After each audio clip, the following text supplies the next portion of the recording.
love and be silent?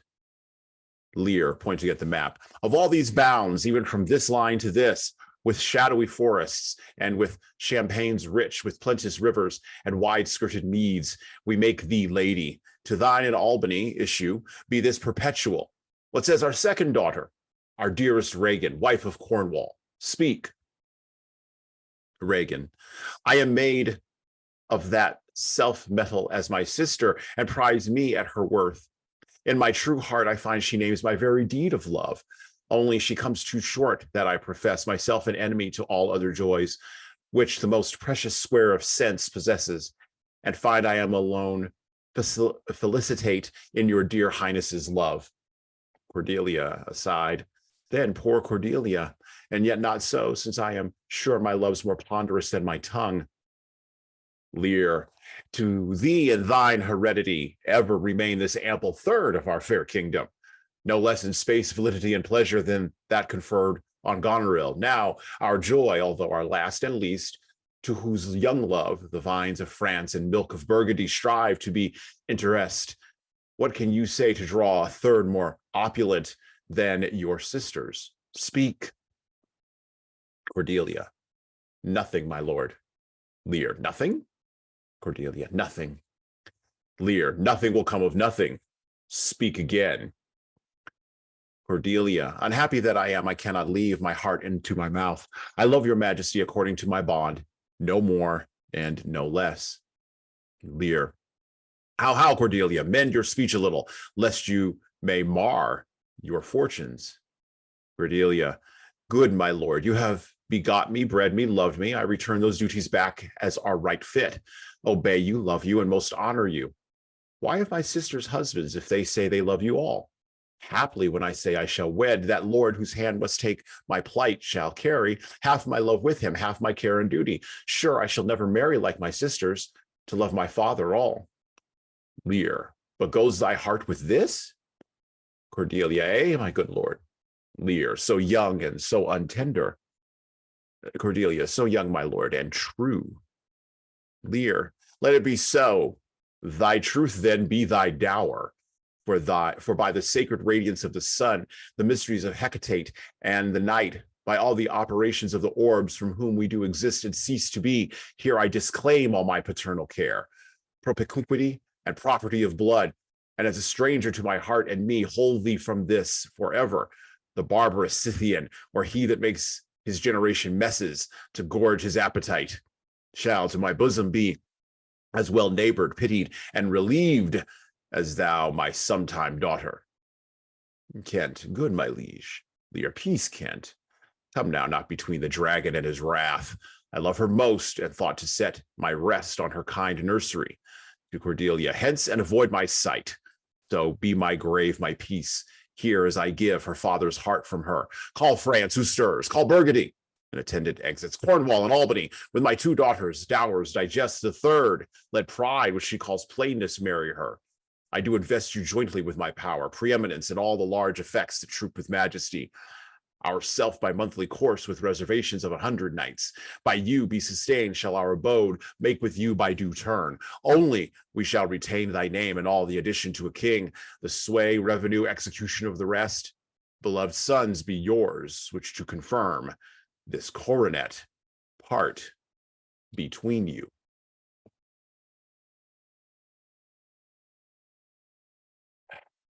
There's a lot there. And I just sort of ran through, folks. And then we've been doing a month of Shakespeare. This is how it goes. I put the Shakespeare voice on.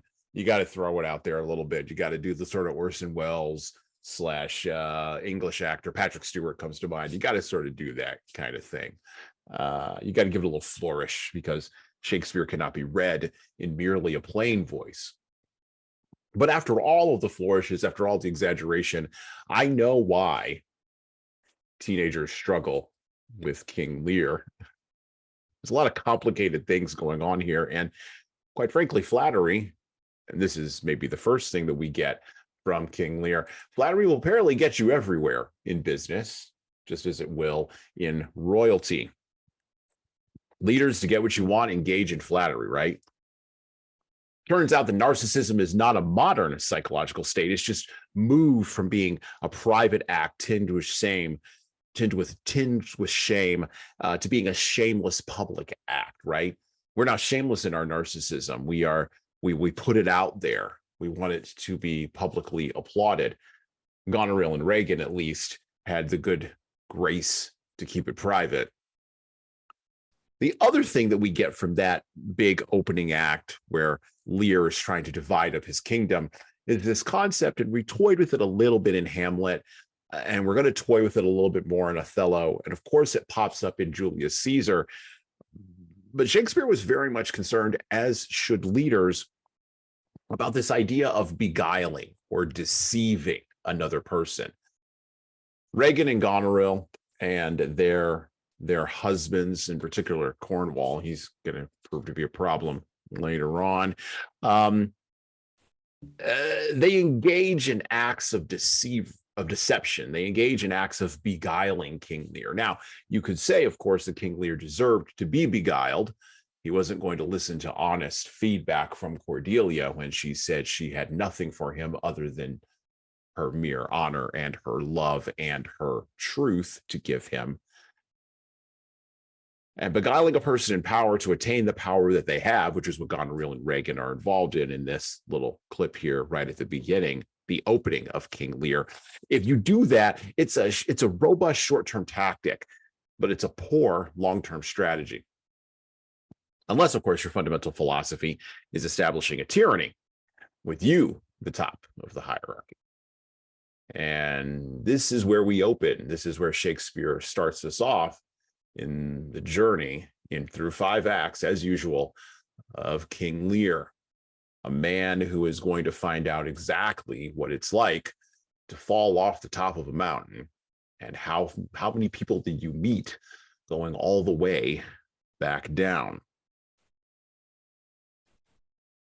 As I said before, we have Libby Unger here, and we were talking about the road to serfdom, as I mentioned previously in episode number 43, and King Lear ties weirdly into the road to serfdom. I think Hayek would appreciate us reading this, because it's not necessarily about the economics of power, although that does sort of come into it, particularly in this first part here with the division of property. But there's also an element here of human nature, which Hayek touches on extensively in Serfdom, particularly in his chapter about why the worst always get to the top. And so let's start off with Libby here as we open with King Lear. I guess our first question is, Libby, why doesn't anyone read Shakespeare anymore? I've been asking almost everybody that since we started this little trot this month on the podcast through the works of Shakespeare, and we'll revisit Shakespeare again. There's just too much good stuff inside of all of his work to miss. But why doesn't anyone read Shakespeare anymore? That is a very good question. I think it simply comes down to the language is foreign. It really is like a foreign language that you need to be introduced to through guidance and with teachers and education. It's like French. I'm not going to learn French or I may, but it'd be a lot easier to learn French with guidance and instruction. The story and the lessons of King Lear have been modernized, so we haven't necessarily lost the lessons. You spoke of Ron, but I was thinking even more recently of Succession.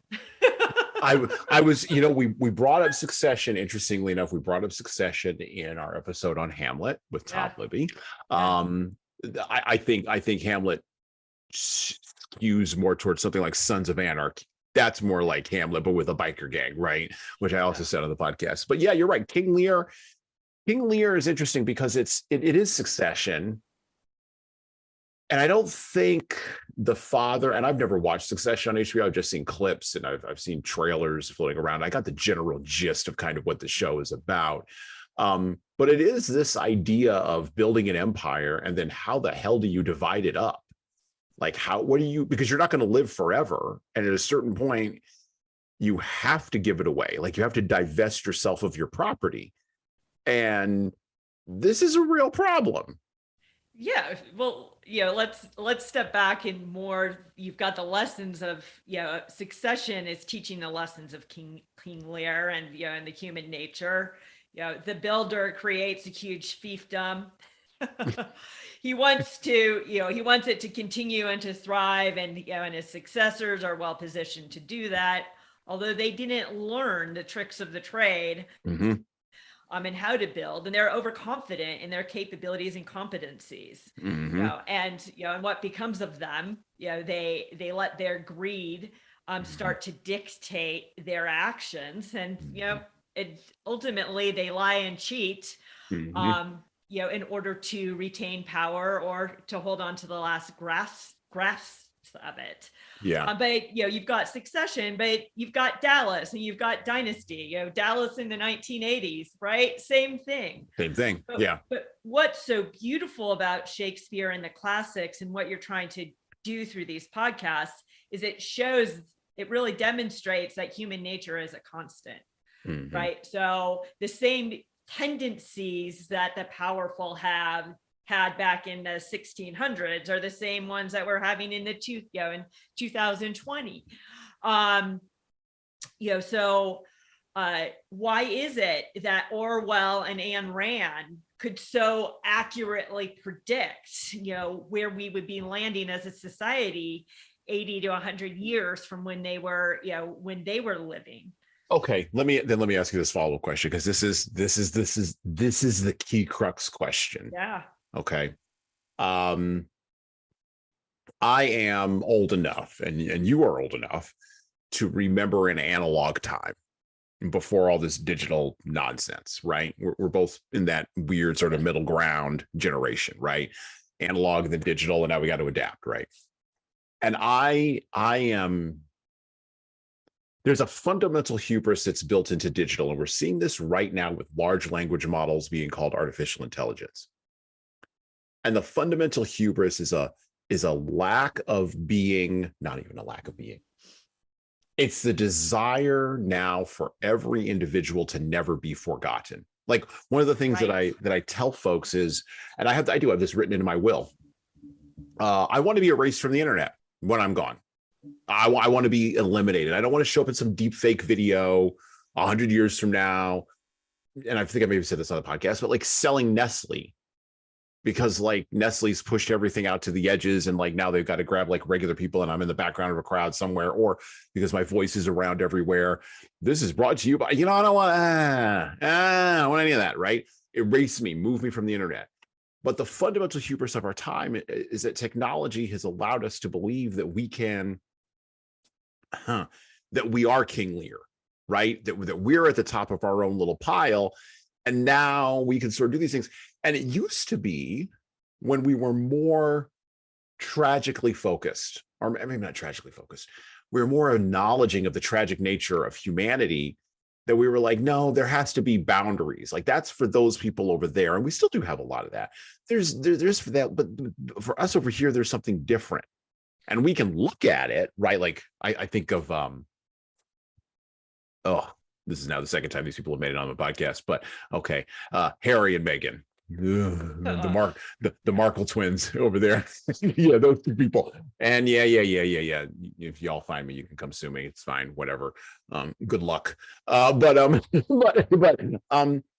the dynamic there of, oh, well, that's those people over there doing that thing, but I'm living over here doing this thing, has sort of become wrapped up with this narcissistic hubris. That's why I opened up with narcissism, this narcissistic hubris because of technology. Like if I can build my own reality on Facebook, then why shouldn't I be King Lear? The digital age, I've shared this with a lot of folks over the years, is that it's distance perception from reality. So we have the perception that we're more important than we are. Yeah. Either good or bad. There's this perception that we're bigger and more powerful than we are. Mm-hmm. And Oprah used to talk about this, which is whenever you're trying to analyze someone's behavior, recognize that we all just want to be seen. Mm-hmm. And the digital feed, it used to be that we were seen in our local communities. Right. Right? Yeah, exactly. Yeah. At grade school, in the schoolyard, or at church, or in Girl Scouts or Cub Scouts, and we got rapid feedback, but it was real and untinged. So Mm-hmm. it wasn't this narcissistic that was ephemeral. You Mm-hmm. could feel it in your soul. You could feel it viscerally. And you knew the person, so you actually would have to face them day in and day out. On the digital world, the feedback we're getting is from anonymous folks. And Right. if you say something negative, there's no consequences for your action, because you don't have to be with them or interact with them in a real human way anymore. But there's this perception that if I say something true, it is. Mm-hmm. And we're completely being divorced from reality as it is in this digital world. The narcissism, I think it is actually fueled economically as well. Mm-hmm. You and I both touch the VC and tech space, where Mm-hmm. all these folks are being given free money. They can blow up their companies, and they're given another job, doing the same thing. Yeah. 6 months from then, there aren't they aren't actually having to deliver anything other than growth. They're not thinking about sustainability and delivering a viable business. It's just, look at me, I'm raising money. I'm building something big, but they're not thinking about the bigger picture. Who am I building it for? Right. It's more about, look at me, I'm important. Forbes 30 under 30, throw up, don't know squat in your 20s. Well, I talked about this on the Shorts episode. It came out this Tuesday, right? Ahead of the Shorts episode number 75. You go back and listen to this. But it is this idea, and it's also wrapped up with what you're saying of, and I keep going back to this over and over again, because I'm working on something here philosophically and rhetorically out loud with folks. Right. It's this idea of the adults in the room. So I look at lists like 30 under 30, 40 under 40, for God's sakes. I just got an email the other day. Could we interview you about being 50 under 50? Yeah. And I went down, and I immediately deleted it. What are we doing? Right. Yeah. So there was a dynamic in our culture, and I said this on our Shorts episode, and I think it bears repeating.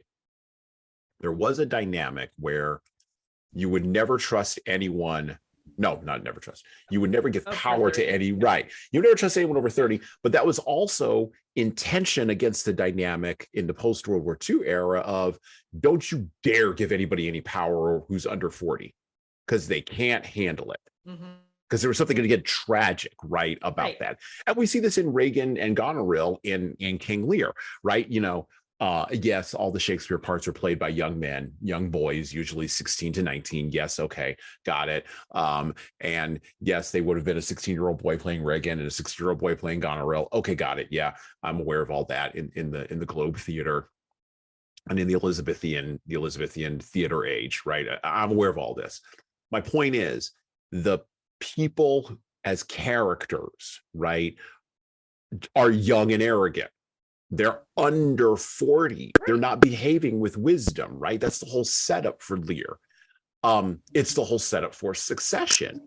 It's the whole setup for another show that's very popular, which is shocking to me. My wife and I watched, I think, the first 2 episodes of the first season, and then my wife was like, "These are bad people. I don't need to have these people in my house." So we never went back to it again. But Yellowstone, a show that has just blown up, but it's basically King Lear. With Costner at the top of the hierarchy, right? There's a couple threads in here that I think are really important, and I think there is always a really good tension between the young and the young and the old, and I think it's an important tension. But this is why it's so important to understand history, to understand your own your own behaviors and your own tendencies so that you are able to put a check on yourself. One is this concept around humility.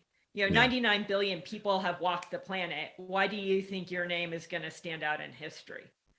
Right? But when you're always moving, when you're not reflecting, when you're not stepping back to assess the environment and to assess what's happening in context of a greater history, you will have the inclination to let your ego self lead. And your ego self is about me, status, status, status. And there are some benefits from, a heavy ego from a survival perspective. But in the world that we live in now, it can be very self-destructive and destructive to others. And in this digital world where we all get these rapid feedbacks, positive or negative, in the digital world, we do feel a lot more important than we actually are. Right. And, I had this, there's two things that are standout thoughts that have occurred to me and been important, through my evolution as a human. And the first is remembering a statement that my stepmother said to me when I was young. She said, in my 20s, I thought I knew it all. In my 30s, I realized I didn't, but I thought I could. And in my 40s and thereafter, I realized that I would never know it all. So it's so freeing to recognize how little you actually know and how much you have to discover about life. Now, that can be scary if you live in a fear-based control need environment, or it can be extremely freeing if you're always recognize that there's only room to grow. Mm-hmm. The second was after my own CEO stint, and I got caught up in, even though I had always viewed myself as a servant leader, mm-hmm. I had started to move into this more narcissistic world, mm-hmm. Which is easy when you live in the Bay Area and everyone around you is, what are you doing? You're getting funding, you're working for VC, I'm building the next big company. And it can be overly consuming where you define yourself by your title and your role and not who you are.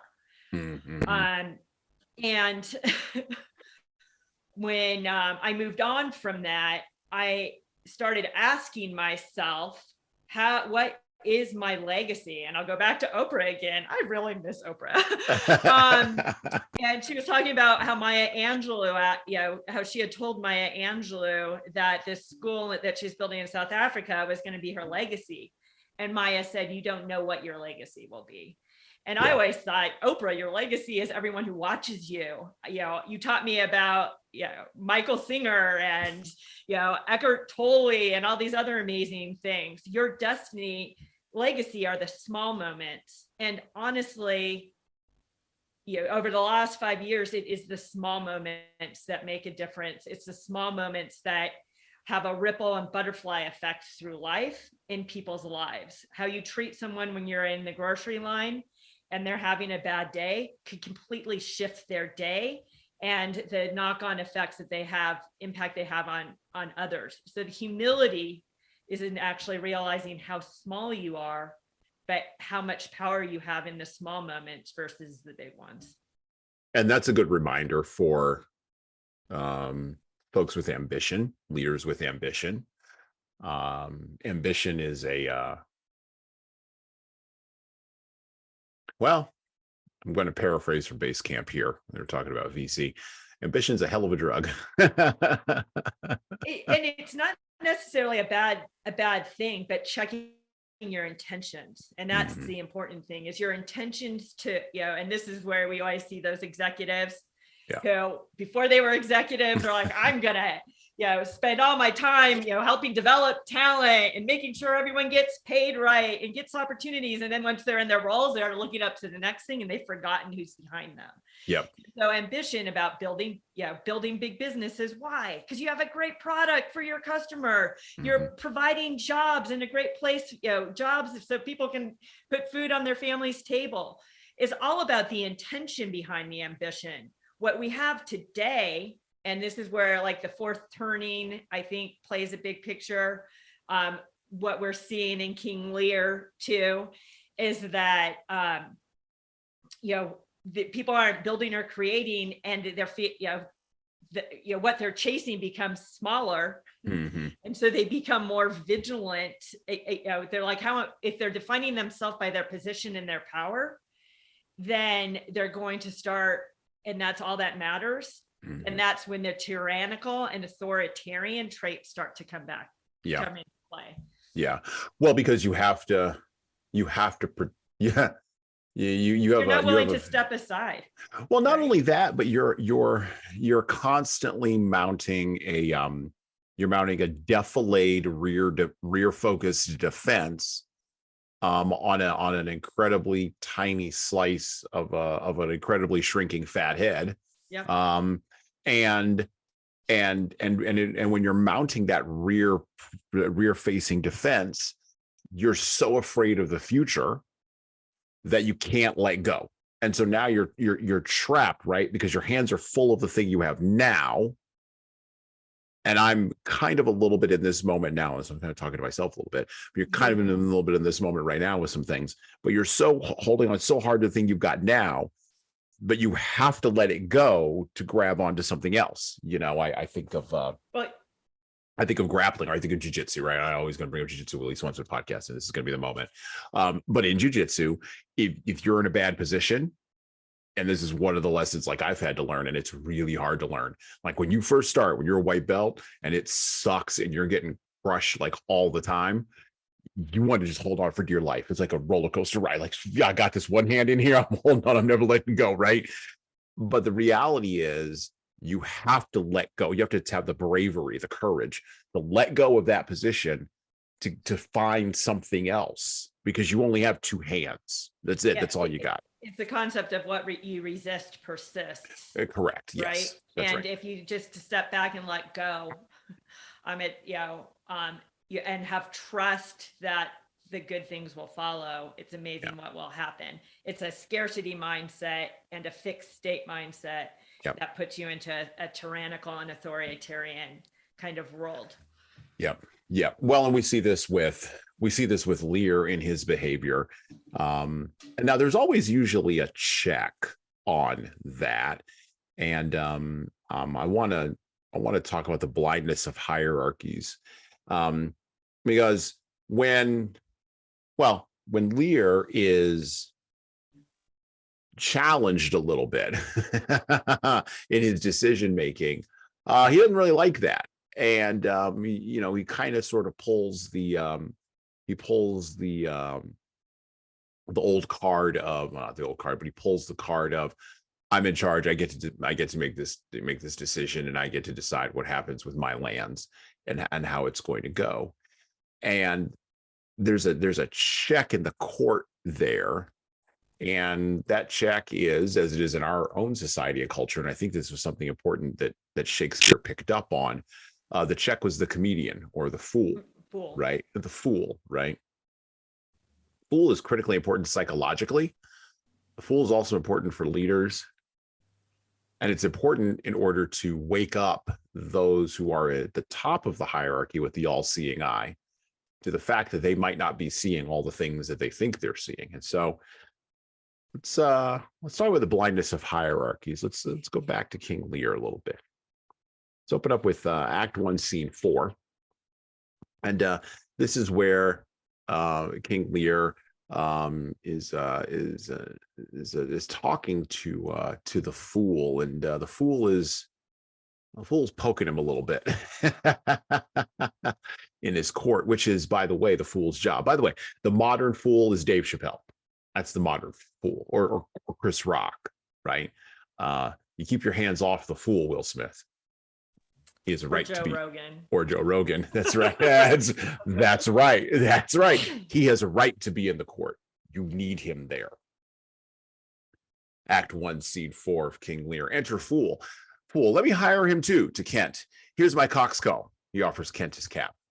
Lear. How now, my pretty Dave? How dost thou? Fool, to Kent. Sirrah, you were best bet take my coxcomb. Lear. Why, my boy? Fool. Why? For taking one's part that's out of favor, to Kent. Nay, and thou canst not smile as the wind sits. Thou wilt catch a cold shortly. Here, there, take my coxcomb. Why, this fellow has banished 2 sons and daughters, and did the third a blessing against his will. If thou follow him, thou must needs wear my coxcomb. How now, nuncle? Would I had 2 coxcombs and 2 daughters. Lear, why, my boy? Fool, if I gave them all my living, I'd keep my coxcombs myself. There's mine. Beg another of thy daughters. Lear, take heed, sirrah, the whip. Fool, truth's a dog must to kennel. He must be whipped out when the Lady Brock may stand by the fire and stink. Lear, a pestilent gall to me. Fool, sirrah, I'll teach thee a speech. Lear, do. Fool, mark it, nuncle. Have more than thou showest. Speak less than thou knowest. Lend less than thou owest. Ride more than thou goest. Learn more than thou trowest. Set less than thou throwest. Leave thy drink and thy whore, and keep in a door, and thou shalt have more than 2 tens to a score. Kent, this is nothing, fool. Fool, then 'tis like the breath of an unfed lawyer. You gave me nothing for it? Can you make no use of nothing, uncle? Lear, why no, boy, nothing can be made out of nothing. Fool to Kent, tell him, so much the rent of his land comes to, he will not believe a fool. Lear, a bitter fool. Fool, dost thou know the difference, my boy, between a bitter fool and a sweet one? Lear, no, lad, teach me. Fool, that lord that counseled thee to give away thy land, come place him here by me, do thou for him to stand. The sweet and bitter fool will presently appear, the one in motley here, the other found out there. Lear, dost thou call me a fool, boy? Fool, all other titles thou hast given away, that thou was born with. Kent, this is not altogether fool, my lord. Fool, no faith, lords and great men will not let me. If I had a monopoly out there, they would have part on it. And ladies too, they will not let me have all the fool to myself. They'll be snatching, uncle, give me an egg, and I'll give thee 2 crowns. Lear, what 2 crowns shall they be? Fool, why, after I have cut the egg in the middle, eat up the meat, the 2 crowns of an egg. When thou clovest thy crown in the middle, and gavest away both parts, thou borest thine ass on thy back o'er the dirt. Thou hast little wit in thy bald crown, when thou gayest the golden one away. If I speak like myself in this, let him be whipped that first finds it. Fools have nevertheless grace in a year, for wise men are grown foppish, and know not how their wits to wear, their manners are so eppish. Lear, when were you wont to be full of songs, sirrah? Fool, I have used it, uncle, ever since thou asked thy daughters thy mothers, for when thou gavest them the rod, and puttest down thine own breeches, he sings, then they for sudden joy did weep, and I for sorrow sung, that such a king should play Bo Peep, and go the fools among. Prithee, uncle, keep a schoolmaster that can teach thy fool to lie. I would fain to learn to lie. Lear, and you lie, sirrah, we'll have you whipped. Fool, I marvel what kin thou and thy daughters are. They'll have me whipped for speaking true. They'll have me whipped for lying. And sometimes I am whipped for holding peace. I'd rather be any kind of thing other than a fool, and yet I would not be thee uncle. Thou hast parred thy wit on both sides and left nothing in the middle. Ah, here comes one of the pairings. Enter Goneril. Lear, hey now, my daughter, what makes that frontlet on? Methinks you are too much late in thy frown. Fool, that was a pretty fellow when thou hadst no need to care for her frowning. Now thou art without a figure. I am better than thou art now. I am a fool, thou art nothing. To Goneril, yes, forsooth, I will hold my tongue. See, your face bids me, though you say nothing. Mum, mum. He that keeps nor crust nor crumb, weary of all, shall want some. He points at Lear. That's a shelled peace cod. Goneril, not only, sir, is this your all licensed fool, but other of your insolent retinue do hourly carp and quarrel, breaking forth in rank, and not to be endured riots. Sir, I had thought by making this well known unto you to have found a safe redress, but now grow fearful by what yourself too late have spoken and done, that you protect this course and put it on by your allowance, which if you should, the fault would not scape censure, nor the redress sleep, which in the tender of a wholesome weal might in their working do you that offense, which else were shame, that then necessity will call discreet proceeding. Fool, for you know, nuncle, the hedge sparrow feed the cuckoo so long that it's had its head bit off by it young. So went out the candle, and we were left darkling. Now, grant you, there's a lot there. The Fool's it took me a couple of readings of that to kind of grab what the Fool was doing, but there's a couple of things there. And well, the biggest thing, I think, if you look at Act 1, scene 4, the biggest thing there is this idea, and you get it with Lear first, but then with Gloucester later, of blindness. And the Fool is trying to point out something, because the Fool is the one who can see. The Fool is the one who can observe. The Fool is the one who can, well, successfully point out when the king has no clothes. The Earl of Gloucester loses his eye in Act 3, Scene 7. You may want to go back and take a look at that. We're not going to read the whole play today, as usual, and I always say that. The Folgo Shakespeare Library is a great library version of Shakespeare, is a great version to pick up. And of course, we cannot read the whole play, so we're dipping in, dipping out. We're making our points. But go back and read it. The Earl loses his eye in Act 3, Scene 7, which put me in mind, as I was reading also what the Fool was talking about here and trying to get King Lear to open up both of his eyes. I was put in mind of the blind Oedipus at Colonus by Sophocles. And in that play, one of my personal favorites, part of the triumvirate of Sophocles plays about Oedipus, the man who killed his own father and, well, married his own mother and forgot the riddle of the Sphinx. Oedipus at Colonus, when he's blind, he asks the chorus, "Men of Colonus, how was I innately evil?" Or other translations, "Men of Colonus, how was I evil?" Lear, in his interactions with the Fool, actually doesn't understand how he's evil. He doesn't understand how he's missing it. He doesn't see what the Fool sees. He's beginning the psychological blindness that will eventually wind up in physical blindness at the end of the play. There's also something here about the Western eye that is very important for us to point out, for me to point out to you, and for us to note as leaders.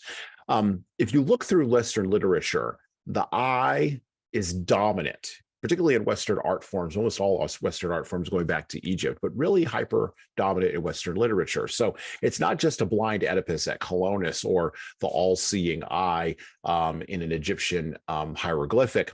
It's also at the top of Sauron's tower in Lord of the Rings, there's an all-seeing eye. And of course, in the myth of Osiris, the god is depicted as a disembodied eye. And of course, the Western view of art, we always say that we are affixing a piece of art with our gaze.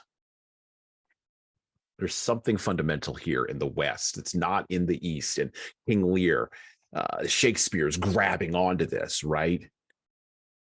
He's grabbing onto this idea that cold, calculating, and scientific realism, represented by a guy like Edmund, and we'll talk a little bit about Edmund later on, it's not seeing enough. And that Lear's ultimate sin might be that he didn't recognize that the higher up you go in a hierarchy, the blinder and more fragile you become. A lot of different threads and thoughts in that. But let me close with this. I got to admit, and I'm going to go on record about this, and I've never gone on record about this before on the podcast, so this will be a first. I don't know why I feel compelled to go on record about this now, but I do, so I'm going to go with it. I'm not gigantically worried about one world government. Don't get me wrong. Guys like Klaus Schwab and the World Economic Forum, the people who believe they are the masters of the universe, the people who are in governmental bureaucracies behaving with corporations in a fascistic manner all over the globe, manipulating currencies and doing things in the dark that should not be spoken of in the light. Don't get me wrong. Those are folks to pay attention to, and And those are things to be worried about. I'm not naive, nor am I stupid to those dangers, and they should be battled at every step of the way. But I don't think it's going to work, because the eye becomes blind the higher up the tower it goes. How exactly are you going to control 9 billion people? Actually, I have an even more important question than that. If you can't even control a nation state of 2 million, or a locality of 50,000, or a tribe of 500, when you go to scale, the arrogance and hubris that you will be able to control, whether through electronic, economic, or psychological means, falls apart. This is why I'm not worried about one world government. And don't get me wrong, I used to be very worried about it, and now not so much, because of the fragility of that all-seeing eye. Anyway, leaders. What can leaders take from this? How do leaders keep their sight, Libby? How do they maintain vision? And by the way, what's the role, and a sub-question, what's the role of the fool in the court of the CEO these days, particularly when we're all doing DE&I and trying to sanitize everything? Yeah, these are all really good questions. I'm inclined to speak to somewhat to what you went on record about, and I too have, you gotta know what's out there and what's a possibility, but I do have broader faith in the people, and all empires fall, for the same reasons, and it's because they become too removed from the individuals. They become too removed from where they came from. I find that the CEOs who actually, walk the halls and talk to the common man are much more in tune are going to build better, longer enduring companies than those who come in and believe they know it all. I have a good example of that. I won't go into it, but one company, the CEO shortly did, 3 years after he took office, he was kicked out due to an internal scandal, and the other built a business that grew and grew and grew above market rates. So, never lose touch with the common man, and never forget where you came from. One of the things that I wrote down when preparing for this is, those executives who, once they're in executive positions, tell you that title doesn't matter. They're never willing to give it up, right? And to remember where you came from, to always challenge your assumptions and your intentions. It's really important. What is my intention in making this decision and making this move? Is this, am I working for me, or am I working for we? And creating that mindset around a servant leadership, where you're actually helping build conditions for everyone to thrive, versus conditions for me to survive. Right. But all empires fall when you don't have truth tellers at the table. The fool was the obvious one, but there is one theme that is really powerful, is that the good hide themselves. They put on disguises. Kent and Edgar both disguise themselves in order to try to save the king from himself. Or Gloucester, Edgar tries to save Gloucester from himself. Both were willing to forgive and move on. Edgar, his father, in his final moments, Edgar forgives his father for turning against him for a lie that he had believed was to be true. So good always prevails. Even those who appear to have bad intentions, like Albany, he ultimately ends up doing the right thing. He checked himself. So even if you find yourself doing the wrong thing in a moment, be vigilant about doing a ruthless inventory of yourself and catch yourself and change. And that's what Albany did. Well, and Edmund's a really interesting case study too, because, and I kind of circled it, and I wasn't quite sure we were going to cover it because it's not covered in any of the sections that were, well, it's only minorly touched on in any of the sections we're going to read today. But Edmund's a critical character because Edmund pushes the narrative forward through his actions and through his deceit. And there's a great line, we're going to cover Othello coming up here very soon on the podcast, but there's a great line in Play It As It Lays by Joan Didion, where she says, or where she writes through one of her characters' voices in that novel, people often ask what makes Iago evil. I don't ask anymore. And that's a really interesting, that's worthy of pulling apart in the context of Othello. But in reading King Lear, people will ask what makes Edmund evil. And I don't ask that. Not after looking around in our time. We don't talk about illegitimacy in the kinds of ways that it was framed in King Lear. And that would read to our modern ears as just being ridiculous and an anachronism, right? Who cares if he's a bastard child? Who cares if he's illegitimate? But that actually means something. And this is something fundamental to again, it's something fundamental to reality, the things that we're talking about today, right? Things that are fundamental to human nature. It's interesting, this Sunday, you talk about going to church. This Sunday in my church, one of the pastors was talking about how we pay it. God pays attention, if you read the Bible carefully, God pays attention to the widows and the fatherless, right? And the foreigners, the sojourners, right? The people that in our modern society, based on our smartphones and our digital access, we don't pay attention to, right? Or if we do, we try to throw money at the problem and then run away, right? And he says that if we want to behave like Christians, basically, this is his point, we need to be paying attention to things that God pays attention to and ignoring the things that God ignores. Okay. And by the way, Jesus, also in the New Testament, throughout the New Testament, right? Helping widows, helping orphans, helping the fatherless, chastising the rich, particularly the rich young ruler, the story of the rich young ruler, who couldn't give away everything and follow him. Talk about the CEO who couldn't give up his title, right? There's a thread through Western thought here, right? And it runs through Edmund as well. And it's this idea that if you don't pay attention, this is part of that blindness, to the fatherless in particular, you are sowing the seeds of your own destruction.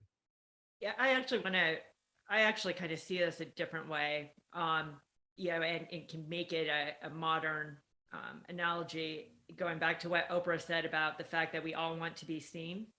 Yeah. Edmund wasn't seen. Now, he wasn't Right. seen during that time by his father because he was illegitimate, but it could have been he was the youngest child and his father just didn't spend time with him either. Right. And because he wasn't seen, he had two choices to make. One was to seek revenge on that who did not see him. And the other was to go and live a fruitful life, create opportunities for himself. The same is like Goneril versus Cordelia. Goneril has a choice to either, she decides to act out of fear. And she says this to her husband, is I would either be wrong acting out of fear than to be wrong acting out of trust.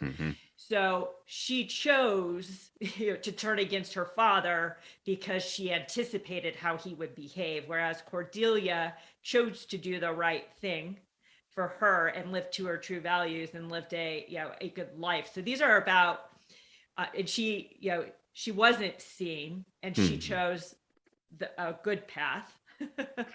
And Edmund wasn't seen and he chose a vengeful path. So, ultimately, it's about recognizing human nature, and everyone has two choice points. You can play a victim and seek revenge, or you can say, I own my destiny and I'm going to create a life for myself. Okay, so I'm going to push back a little bit on that, Yeah. but from the opposite end, a little bit. Okay. Yeah. Great. I don't want to be a sucker. Well, You know, like if I'm 20 and I've grown up in this world, and you know, I share the same things as youth from other times. So it's not any different. I distrust my elders. I can fix everything. I can't even make my own bed, but I can fix the world. I can get riled up about the injustices of the world.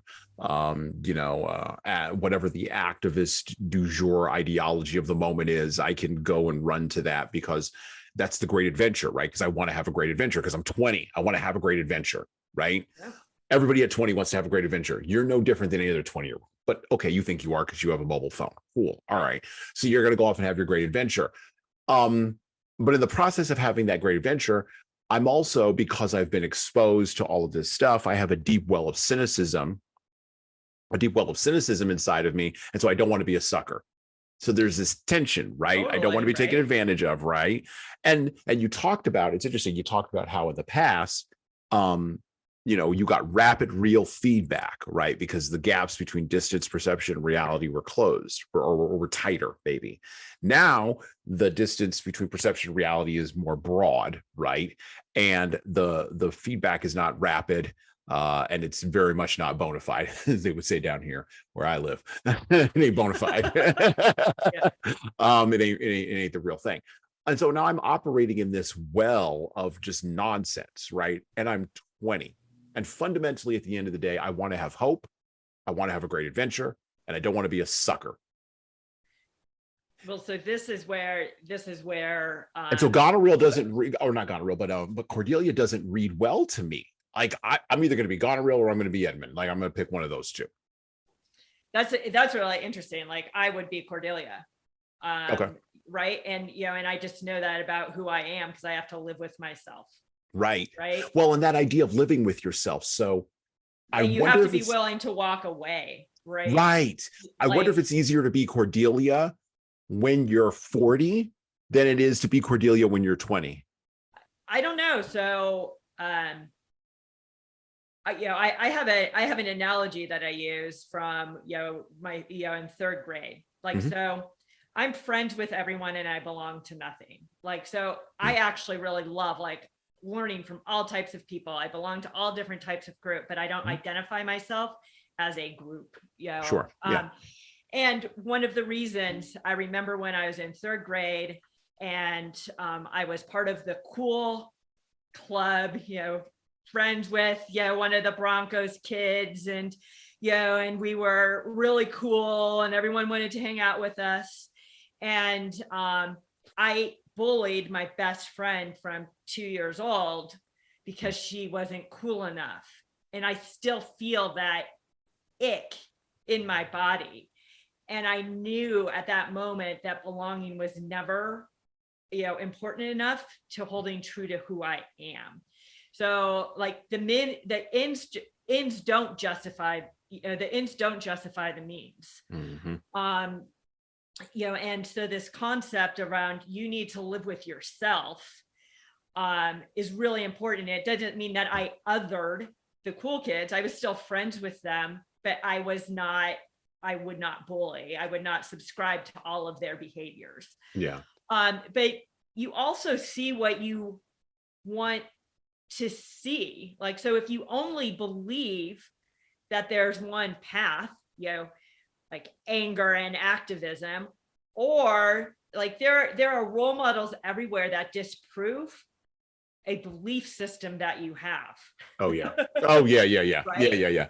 And well, the world is more than flexibility. It requires flexibility and a willingness to go against the grain, and not by there's such an innate human instinct for us to label ourselves, because if we label ourselves, we provide ourselves with certainty around who we are and how we should act, and then others are certain with how they will respond to us and react. Mm-hmm. And one of the things with age that is terrific is that you start to see that there's really no one path, to happiness. And when you start trying on different hats, like one thing may fit, the other doesn't. Be willing to flex and never being certain that only one path is right. And that's one of the challenges that I see in youth, is that they need, like, I need to go to this school because it's going to give me the path to that, it's going to be the path to happiness, or this job is going to be the path to happiness.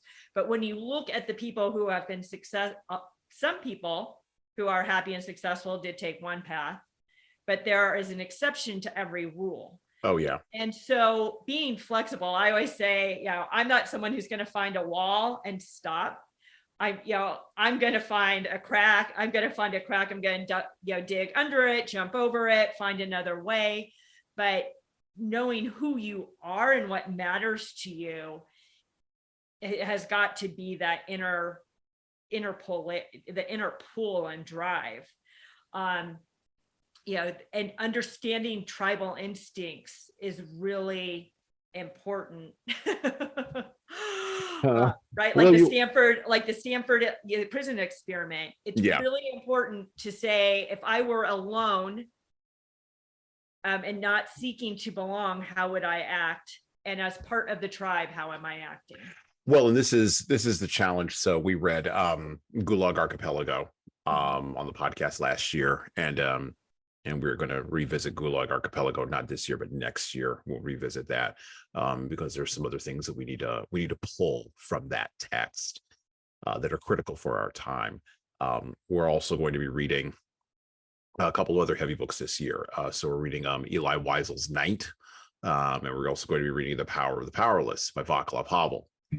And there's a thread that goes through all three of those, right? From Gulag Archipelago through Eli Wiesel, through Václav Havel, and even Viktor Frankl, Man's Search for Meaning, right? There's some ideas, there's an idea that goes through this. And the idea is that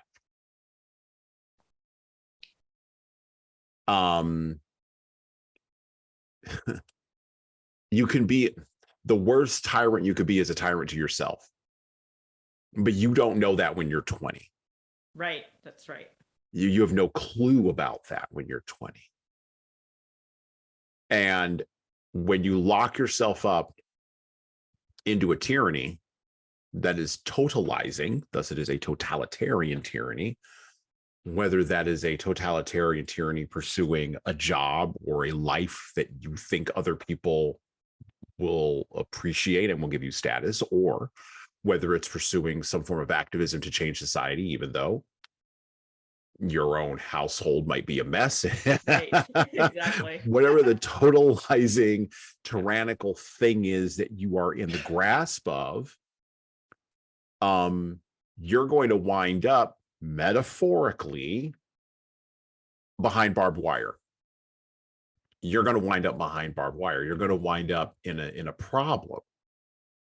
And I think what troubles me deeply is I think leaders are missing, and have been missing for a while, although maybe they're starting to wake up, but I think leaders have been missing the opportunity to state this as baldly as possible at the lowest possible level. So I think about the kinds of people who listen to our podcast, and the kinds of people who listen to our podcast tend to be, and I said this before when we were doing Road to Serfdom, they tend to be community leaders, right? They tend to be people who are, local to the community, local to where I live, a little bit more national too, a little bit more national focus, business, government, religion, those kinds of areas, right? People who are thinking deeply about these connections, right? In a wide variety of different spaces. And the greatest possible spot they have to influence people is directly where they are at. And yet there can be totalitarianism there. There can be a totalizing idea there that, by the way, they may think is good, but it can capture them, and it can ideologically possess them the same way that Edmund was ideologically possessed, right? That's one point. Then my other thought there is, and by the way, when I was a kid, I would have been more like Cordelia, except like I probably would have would have taken gonorrhea and Reagan out back, and we we're going to fix this problem like tomorrow. That's how that problem's going to get fixed. Yeah. Like, you're going to be old fashioned. We're going to old fashioned fix this problem because I don't want to hear the taste of my name falling out your mouth. So, because that's how I solved problems when I was a kid. Yeah. But and I was always the person who, like, if I saw somebody being bullied, I'm going to step into that situation, even if it's not quote unquote my business, right? Because I can't abide by that, even if it means, and many times it did when I was a kid, even if it means me taking a beating. Like, that's fine. I can take a beating. Like, that's fine. Yep. But I was raised sort of with that moral assertiveness. I also was born with the ability to be kind of sort of a little bit, as you can tell from the podcast, disagreeable. So it's okay, right? I'm okay with not being liked. In the world that we're that's important. You need to be okay not being liked. Right. And in the world we live in today, that's the other dynamic, right? Where in order to tell the truth the way Cordelia does to her father, you have to be okay with the consequence of that. Right. And I want leaders to be okay with consequences, because the leaders that are most okay with the consequences get to be the adults in the room. And I worry we don't have enough adults in enough rooms. Agreed. What's really interesting, so you need to, I also believe that you have to, that it's in everyone's best interest to speak the truth, right? And I tend to use a fact-based truth and not a feels-based truth. Yeah. And there are leaders, as you're climbing the ladder, there are leaders who are going to appreciate that. And therefore you will continue to work together because you're only trying to get at the truth or the best solution. And then there are going to be leaders who are threatened by, the truth and your willingness. Like, I'm a change agent. I turn around businesses and I transform them. I'm going to be telling you uncomfortable truths. And if you believe, if your leader believes that it's a reflection on them, and their self-worth, then they'll be threatened by it, and you will be like pushed out, either implicitly or explicitly. But what I love about Cordelia is that, she was pushed out, and it also revealed the other, the other truth seekers and good people for the more material ones. So Burgundy showed his true cards, but right. she only got to see his true cards because she was able to speak her truth. And France showed his, and he loved her for her, not for the material goods. So she's going to then therefore live a life more aligned with her values, because she's going to attract those who are like her and reveal those who aren't. Yeah. Well, and this is good because we're going to turn the corner. We're going to talk a little bit about Cordelia. We're going to talk a little about Cordelia. So we're going to read a little bit from Act 1, Scene 1. Right after the land gets cut up like a Thanksgiving turkey, and all of the turkeys leave the room. By the way, we didn't one pause for just one moment. I do want to kind of circle back around and close the loop on this other idea.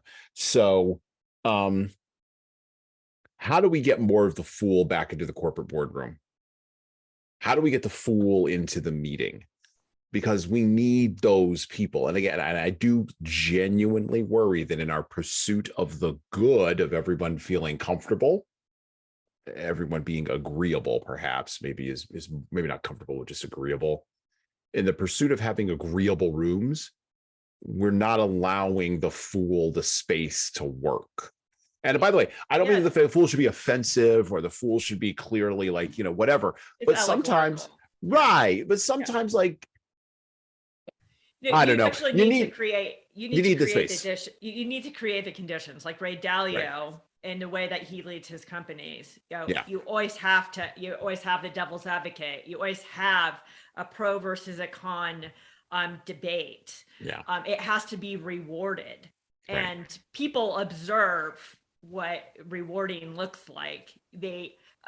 So you have to invite it to the table and reward it. Yeah. And for many companies, for many leaders, you may actually need to go out and build that company. Yeah. Because right now, what we're seeing is when everyone's compromising, you have a rapid deceleration towards mediocrity. Right. Same story with Ayn Rand, right? When all you want to do is be liked and have everyone agree with you, society is destroyed because all of our standards erode in the name of being liked and not based on competence or outcome. Well, and it's weird to me how like you would have people who would be identified in the past as iconoclasts in a wide variety of different spheres who are now part of the establishment, and people who would never have been allowed into the establishment ever are seen as being the absolute like just satanic living end by dominant power structures. And I don't even have to say names, people can figure it out, right? Like this is the cultural dynamic in the West that we are in now. And the challenge, of course, with that is true iconoclasts who may start off at the lowest end being fools and work their way up, which is, again, I mentioned Dave Chappelle. I mean, I think he started off, well, no, and I think, I know, I've been watching that guy's career for 25 years. Like he started off as the fool on the street corner, and now I would call him a genuine iconoclast. It's because he and Chris Rock don't need to be liked, right? Right, exactly. Right, but like Chappelle walked away right from the foolery of the corporate world, right, because they were asking him to be something other than he was. Correct. I mean, that's why he still has, it can be, it's the fool. Well, and he's got the cachet. Stern, right? Whereas Howard Stern, he's now fallen in love so much with being revered that he can no longer see the truth. Oh my God, Howard Stern. Yeah. Yeah, I mean, he's just a really great example. No, that is a great example. Yeah, no, that's fabulous. Well, okay, so or Neil Young. Young. Yeah, there's another one. There's another one. Well, okay. Well, when you talk about and I'm fascinated by radio and guys who do interviews, because I mean, let me look what I'm doing now. But I mean, I'm fascinated by all of that, and the two probably. Well, I wonder if this is fundamental to generations too, because the baby boomer generation in general really liked beating each other at the game, whatever the game happened to be. So you have Howard Stern, and then on the opposite side of that, you have Rush Limbaugh, and they both liked beating each other, beating their heads. I mean, they did. And I think of I don't know if it's a Japanese or Chinese proverb, but when the elephants fight, the ground gets trampled, and there was a lot of that in the baby boomer generation, a lot of the elephants fighting.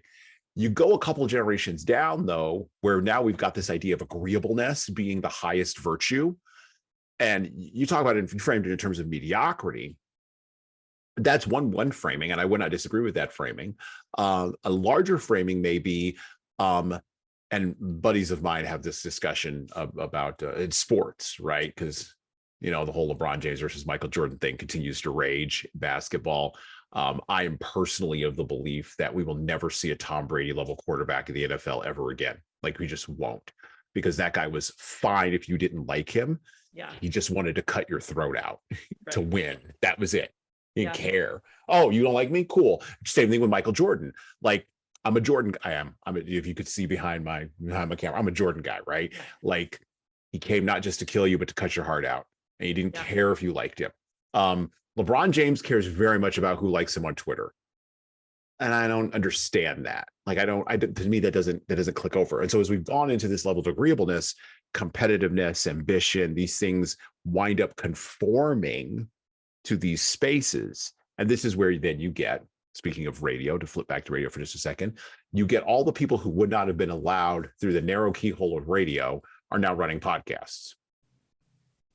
Because Joe Rogan, they weren't going to let Joe Rogan on the radio. Exactly. They never let that guy radio. They're never going to let that guy on. So just a minor observation there. It's all about what you're striving for. And Michael Jordan was striving for their team to be the best team. Yeah. On the merits, right? And, by challenging and setting the pace and the tone for his team, everyone else stepped up. Right. And, I say this a lot. I'd rather be respected than liked. Like, I don't really care if you like me. I want you to respect me.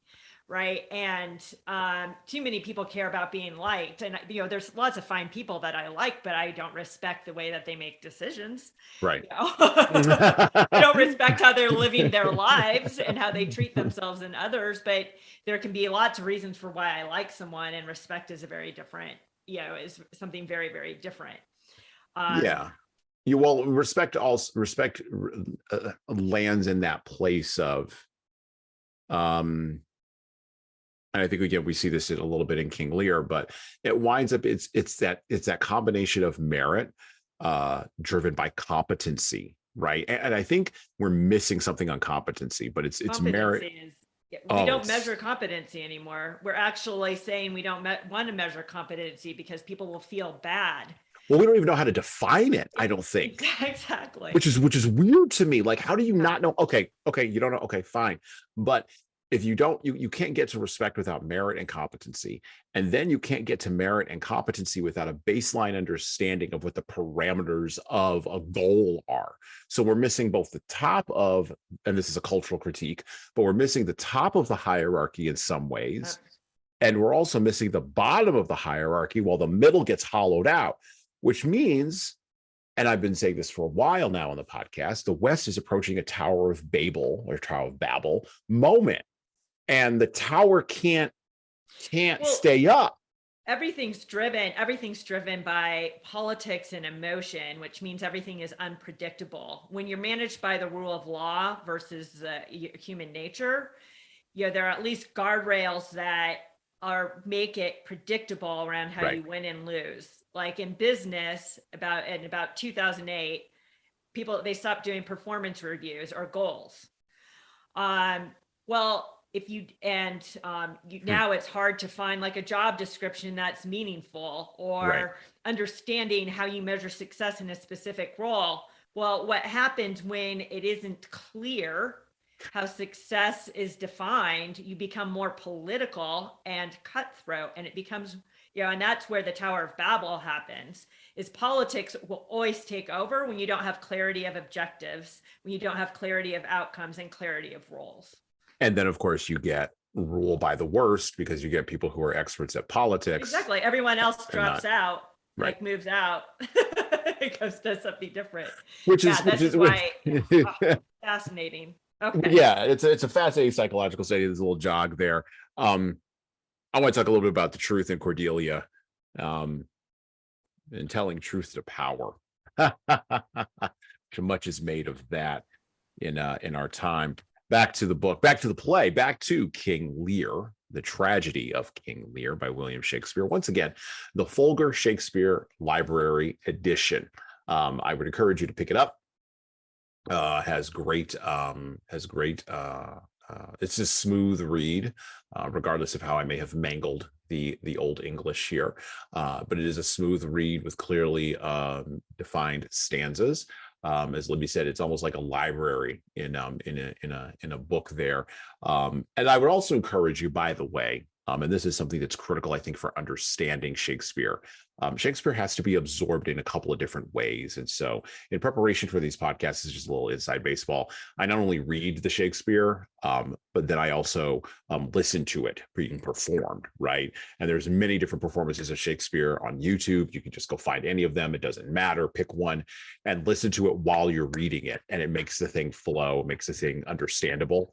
And then at a third level, I would recommend go out and find a film version that you can of Shakespeare, and watch that. It makes it all digestible. And what the heck, spend $7.99 on a DVD and you'll be all right. All right, so back to the play, back to Act 1. We're gonna go back to Scene 1 a little bit later on, after, like I said, after everything's been sort of cut up, and Cordelia is speaking to King Lear. So we're going to pick up with stanza 255 to 260. Cordelia to Lear: I yet beseech your majesty, if, for I want that glib and oily art to speak and purpose not, since what I well intend, I'll do it too before I speak, that you make known. It is no vicious blot, murder, or foulness, no unchaste action or dishonored step that hath deprived me of your grace and favor.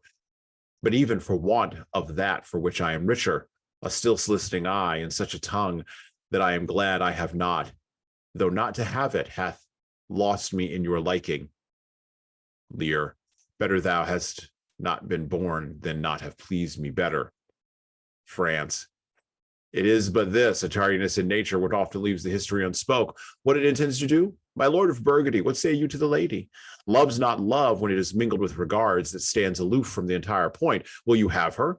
She is herself a dowry.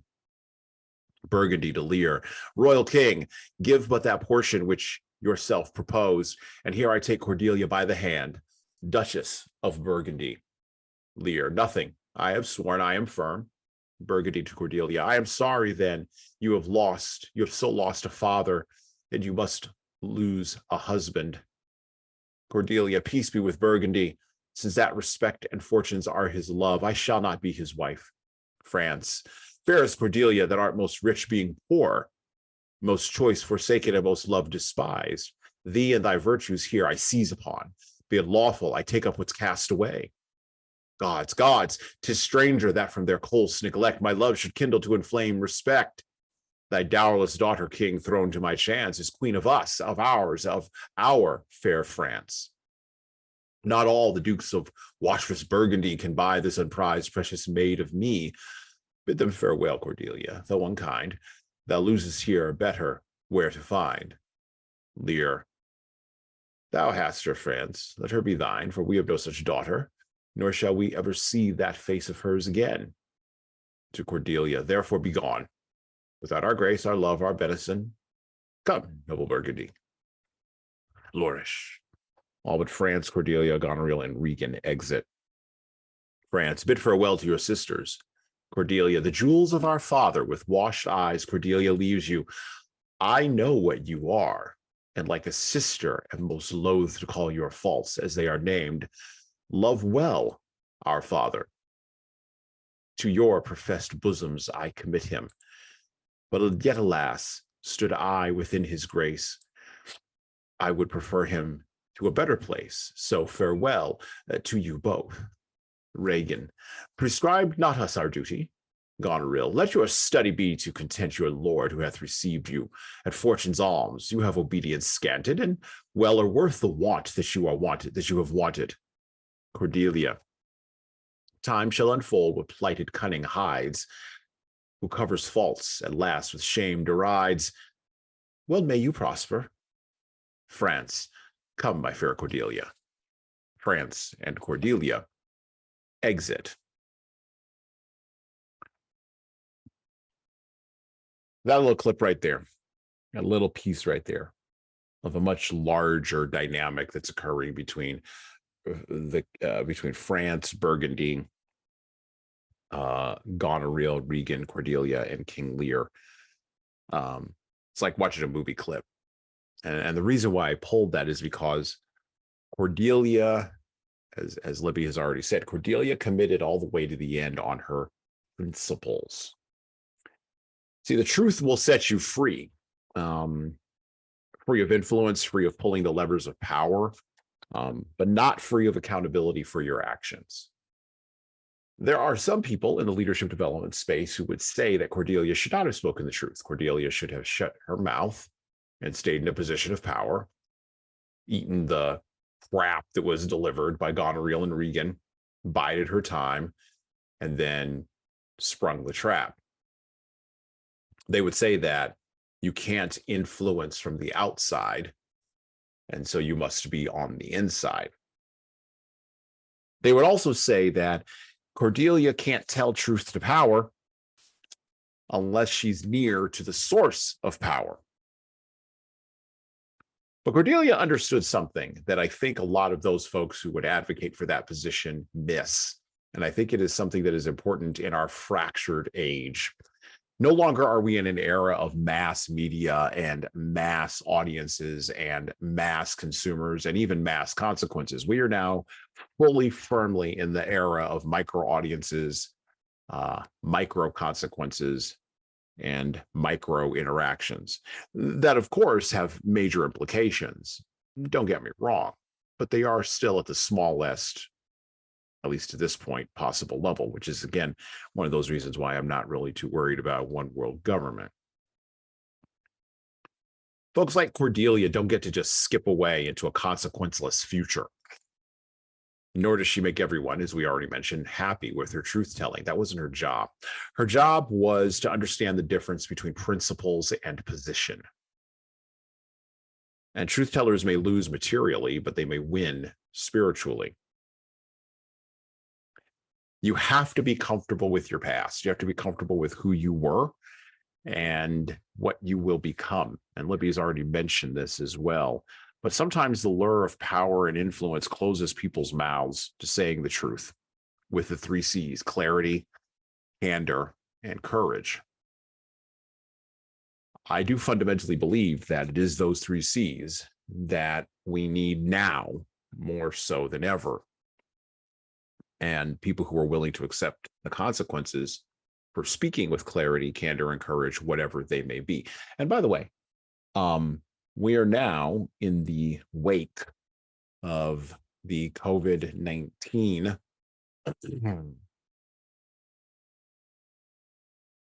pandemic.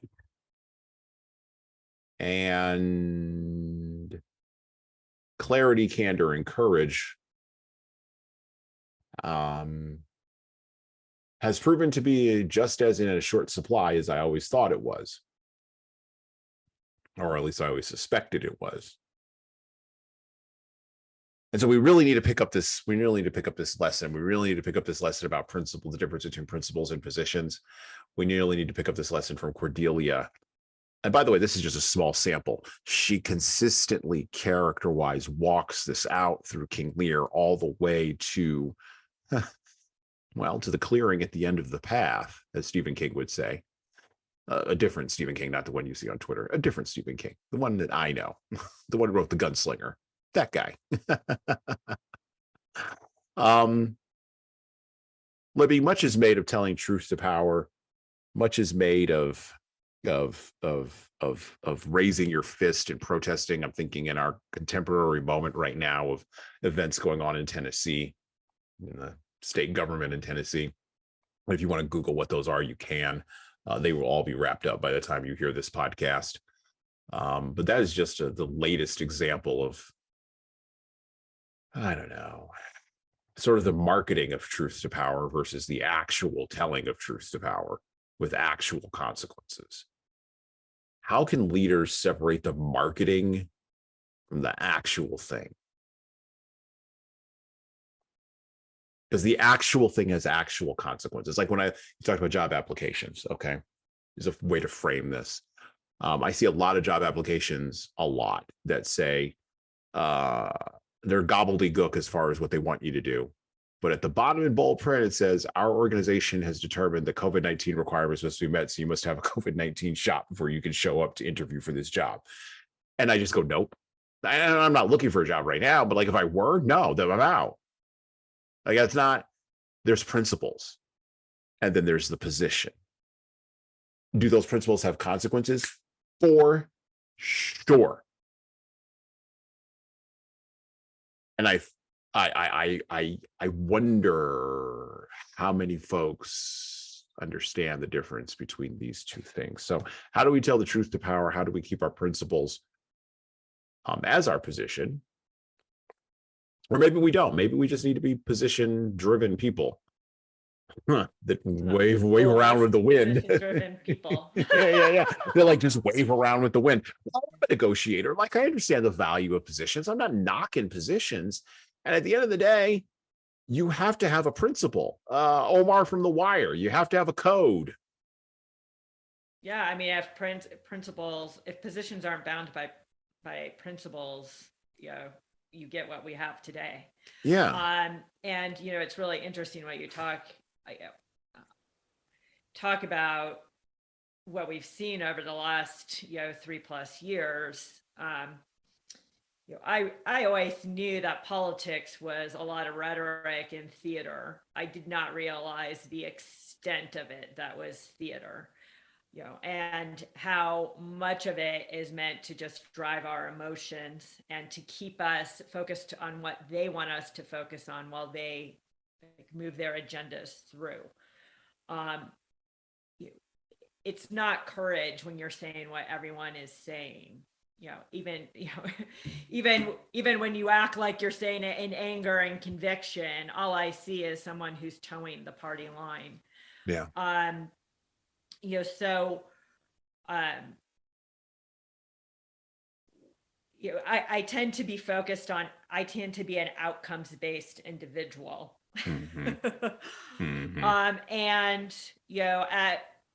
you had identified the owls versus the hummingbirds in one of our early conversations, and Yep.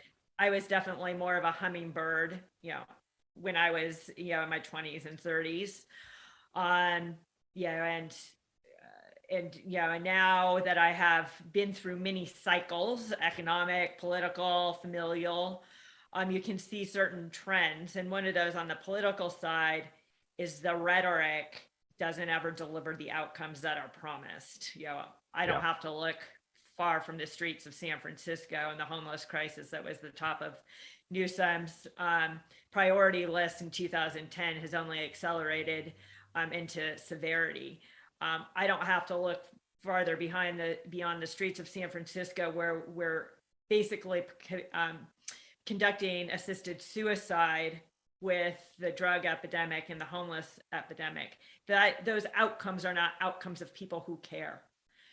So you can, after you start to see cycles of false promises and false prophets, you then need to start to look for where the truth is, and start to act locally and as an individual. George Carlin, who I never appreciated in the days, he was saying, they don't care about you, but you don't want to get to they being the government, they being big business. That is true. At the end of the day, like, the power and elite is very insular, and they're really focused on continuing to advance their own positions. Whether they're aware of it or not is another story. But you do have the ability to act locally. You do have the ability individually and in a decentralized manner to live a life worth living. And our role as leaders is to do the right thing because it's the right thing, and just put one foot in front of another and ignore the noise. Let me ask you this question, which is always the pushback on this when I say something like this, or I do a shorts episode that basically talks about the difference between principles and positions, or I write a blog post, and I've been writing blog posts about this, books about this stuff for years now, right? The pushback I always get is, invariably, the pushback that I get is, well, it's so hard, Hassan, to know what's right. Give me a break, really? Oh yeah, oh, that's still floating around out here, and I have the good grace not to laugh, not out loud anyway. But it does make me, that the fact that rolls so easily off of people's tongues, and the fact that they're mistaking positions for principles. Right. And they're also mistaking principles for, and don't get me wrong, they run parallel. They do run on parallel tracks. In some cases they intersect, but principles aren't necessarily morals or even ethics, though they do run on parallel tracks. Okay. So, like, and by the way, my response to that is always, well, no, I mean, when you don't do the thing that you're supposed to do, and How do you feel? Right. Well, and you knew you didn't do the thing you were supposed to do. Yep. There's another old school concept I'm going to hit you with. That's called sin. and then that's when I laugh, and then I walk away. Usually leaving those people kind of just flummoxed and just standing there looking at me. I don't think things are as complex. No, not things. Let me be very specific here. I do not think the decision to do what is right is as complex as people make it out to be. I just don't think that it is. And maybe I haven't been in areas of enough complexity. You mentioned San Francisco and the homeless. I think crisis is beyond is not an appropriate even word to use for this. The absolute total societal collapse of the Tenderloin district of San Francisco is as an unbelievable black eye of an indictment on California in general, and California in particular, and America in general. Okay. In the coal mine. Oh my God. And by the way, I would not have believed it if I hadn't gone there a few years ago with my wife and kids and seen it like up close. I would not have believed that it was that bad, and have gotten worse since then. Would not have believed it. Thought it was all rhetoric and blown out of talk about rhetoric. Thought it was rhetoric and theater. Nope, it's not rhetoric and theater, folks. It actually is that bad.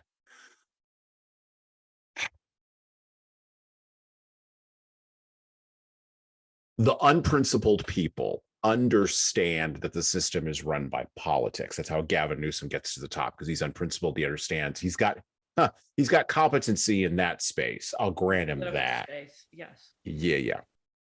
And so the people who would be competent at fixing the problem with principles eject out of the system.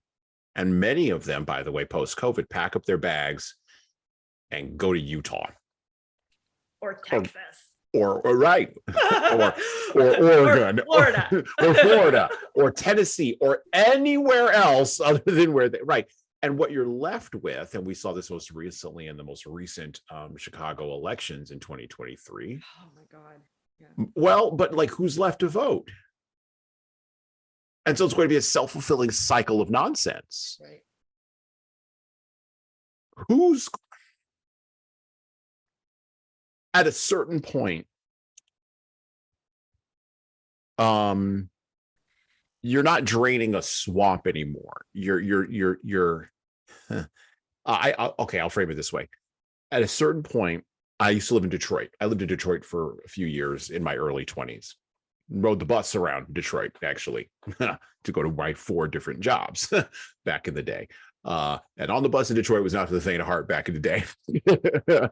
And they've cleaned up Detroit. I mean, Detroit's gone through some interesting things, and there's a little bit of a renaissance going on. It has been for a few years, and that's good, by the way, for Detroit. But in order for that renaissance to begin, Detroit had to, and there was a corrupt mayor, of course, Kwame Kilpatrick. But there was a person in his administration who decided, we got to knock down these buildings. We got to start somewhere. We got to go after the slumlords who haven't maintained the buildings and have allowed Devil's Nights and Halloween nights to just burn through the city for the last 30 freaking years. Like, we're not going to allow this anymore. One person decided that and got the ball rolling. And yes, Kwame Kilpatrick was corrupt in the court. It was a court of a corrupt king. The man went to jail for sending text messages to his mistress. By the way, your text messages can be subpoenaed, folks. Let's keep that in mind. They are public record. My God, how did he not know this? Anyway, also for, hiring his relatives and doing other corrupt things. Okay, cool.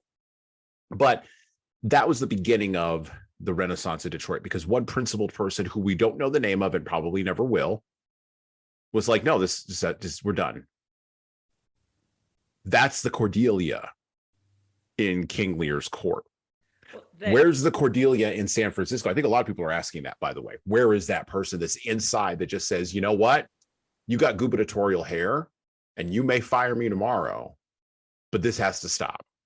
Well, this is that theme that is through King Lear, with the good people are in disguise. Like, Kent goes into disguise in order to help, King Lear, protect King Lear from himself. Yeah. And the same is true for Edgar, who acts as poor Tom.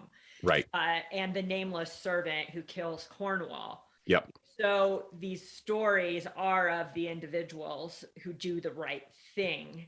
And ultimately, like the house of cards comes falling down. That is the faith that I have in humanity. And when you're talking about the one world order, that's where I also hold some faith in, is the power of the individuals. Working inside, they're not the narcissists who need to be seen. They're not the narcissists who are doing the right thing in order to be rewarded. They're doing the right thing because it's the right thing to do. Right. One of the things that's beautiful about where we are in the digital age is that all of the playbooks by all of the corporations and all the politicians were exposed because of the decentralized nature of the internet. And why they want to censor the internet so much is because it was hard. Like they were playing whack-a-mole with the truth. Right. And there are people, yes, we eject out, but I'm a big believer that it's very hard to change a system from within. You have to change it from the outside. I call it outside in transformation, but you need to go out and build what good looks like, and it will attract those who are like you, that those who will do the right thing because it's the right thing exist. They're the exception, not, I wouldn't say they're the exception. They're just not visible because they're not driven by visibility. They're not driven by their ego. They're driven by doing the right thing. And that, it's kind of like how many introverts do you need to overcome an extrovert? You've got probably 50% if the world is introverts, 50% are extroverts, and you need, 8 introverts to overcome 1 extrovert. It's probably the same with the ego-driven versus the servant-driven leader, right? And they're there. We just need to create conditions. Like if you've gone to Utah or Central Oregon, you're creating a place outside of the dystopia for people to come to. John Galt could have done that in Atlas Shrugged. Instead, he was keeping the good people from doing the good work. Right. But you could have created a place where you set the example and the good came. You could say Florida is trying to do that. Yeah. Well, and that's one of the reasons why, like in July, we're going to cover the Constitution and the Declaration of Independence yet again on this podcast. I mean, we're going to do it again because I do not think it is rhetoric. It may have been when I think it was Ronald Reagan, when Ronald Reagan said it, initially. And it might have been John F. Kennedy. I might be putting on Reagan just for the sake of putting on Reagan. But I do believe the United States, for all of our flaws and black eyes and monumental problems, is still the last best hope for, let's be grandiose, the last best hope for humanity. Because there is a system of checks and balances that persists in, and you mentioned the rule of law, persists in the rule of law, which is why it's so disturbing, the ideological capture of the law schools. Right. That's even more disturbing to me than finance. Finance is one thing, money, okay. But the law, now we're getting into existential things here. Now we're getting into who gets prosecuted and who doesn't. Is there a standard for everyone, regardless of money or power?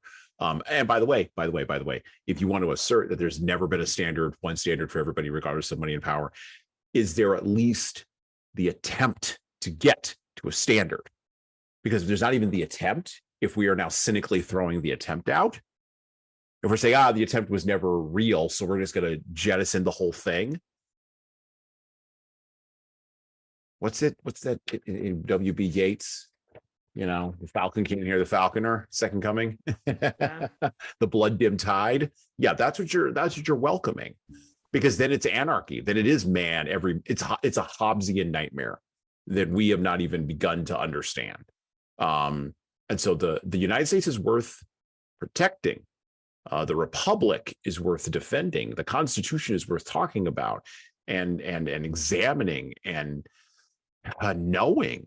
And for leaders, that kind of knowledge has to undergird your work.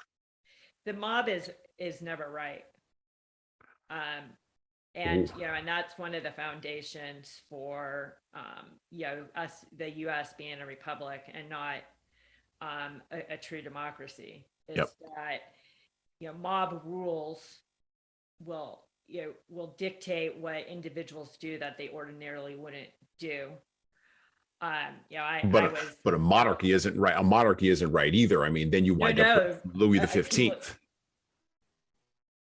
No, completely agree. You know, I mean, there is, you know, mobs can, total populations and groups can, you know, be virtuous, but you know, there can get to a place where people stop thinking. You know, so for example, when you call half of the country evil or deplorable versus you know, misguided. You know, like I believe that every individual I do believe that every individual has the propensity for good or bad. Right. I believe that people are, you know, can change. You know, I don't believe that you are a fixed state in your personality. And as long as you believe that, and people are given the opportunity, you know, to repent and to show and to be good, like Albany was, you know, like you can, that's the foundation, having belief in humanity and that humans can always choose to do the right thing even if they haven't in the past, is what we can do to move forward, and not get into a dystopia thinking that the world will end because of where we are today. You have to believe in humanity. Well, you have to have I call it hard-headed optimism. You know, and I don't, pragmatic optimist is pragmatic optimism. That's good. I'm gonna borrow that. I'm a pragmatic optimist. And I don't think there's anything wrong with pragmatism. I think it